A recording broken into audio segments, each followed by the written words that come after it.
अस्तित्व की लड़ाई, बिना साफ हुए दिल्ली में सीवेज से फूल रही यमुना की सांस। एनजीटी के ट्रीटमेंट पर रिपोर्ट दाखिल।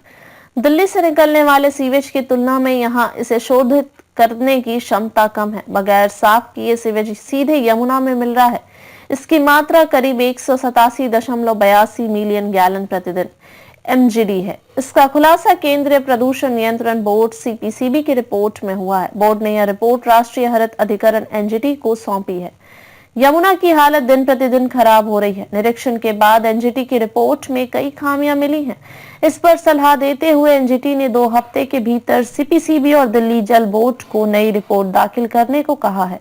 सीपीसीबी की रिपोर्ट में कहा गया है कि दिल्ली में अनुमानित सीवेज उत्पादन 792 एमजीडी है, जबकि यहां लगे सीवेज ट्रीटमेंट प्लांट एसटीपी की क्षमता केवल 712 एमजीडी है। इसमें से अभी 604.18 एमजीडी का ही शोधन हो रहा है। दूसरी तरफ रिपोर्ट बताती है कि दिसंबर 2024 खत्म होने तक एसटीपी की स्थापित क्षमता 814 एमजीडी होने का अनुमान है। रिपोर्ट के मुताबिक मौजूदा समय में चल रहे एसटीपी अपनी पूरी क्षमता पर काम भी नहीं कर रहे हैं। 375.4 एमजीडी क्षमता वाले 18 एसटीपी ही जैव रासायनिक ऑक्सीजन मांग बीओडी और कुल निलंबित ठोस टीएसएस के डिजाइन किए गए मापदंडों पर काम कर रहे हैं। वहीं 497.16 एमजीडी की कुल क्षमता वाले 22 एसटीपी को बीओडी और टीएसएस के लिए डिजाइन किए गए मापदंडों पर विकसित या उन्हें नया बनाया जा रहा है।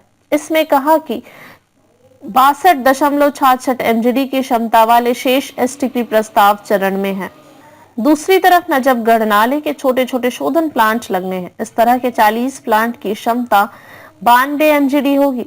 अदालत यमुना नदी के किनारे दिल्ली जल बोर्ड डीजेबी की तरफ से स्थापित एसटीपी के खराब प्रदर्शन से जुड़े मामले की जांच कर रहा है। अदालत ने कहा, डीजेबी की रिपोर्ट में फीकल किलोफॉर्म के संदर्भ में एसटीपी के उपचारित अपशिष्टों की विश्लेषण रिपोर्ट का भी खुलासा नहीं किया है। ऐसे में अदालत ने सीपीसीबी और डीजेबी को निर्देश किया कि वे उपरोक्त सुझावों को ध्यान में रखते हुए 2 हफ्ते के अंदर आगे की रिपोर्ट दाखिल करें।